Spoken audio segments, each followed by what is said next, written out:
ഈ നമസ്കാരം. Doctor Suresh K ഗുപ്തനാണ്. ഈ പറഞ്ഞ മെഷർമെൻ്റൊക്കെ ഏകദേശം ഒരു 5 കൊല്ലം മുമ്പുള്ള ചില ലാബുകാരുടെയും ഡോക്ടർമാരുടെയും നിഗമനമാണ്. വിദേശ സയൻറ്റിസ്റ്റുകളും ശാസ്ത്രജ്ഞന്മാരുമാണ് ഓരോ മനുഷ്യൻ്റെ ശരീരത്തിലെ ഓരോ അളവുകൾ എടുക്കുന്നത്. ഇപ്പോൾ പുതിയ ഞങ്ങളുടെ ലേറ്റസ്റ്റ് റിസർച്ച് പ്രകാരം പ്രമേഹത്തിൻ്റെ അളവ് 140 ഫാസ്റ്റിംഗ്.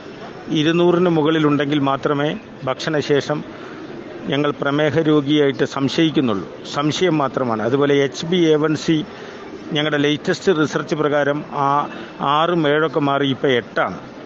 അതുപോലെ ബ്ലഡ് പ്രഷർ 120/80. അതൊക്കെ മാറി ഇപ്പോൾ 140 90 140 100 വരെ എത്തി. 150 100 മുകളിൽ കയറിയാൽ മാത്രമേ ഹൈപ്പർ ടെൻഷൻ എന്ന അവസ്ഥ വരുന്നുള്ളൂ.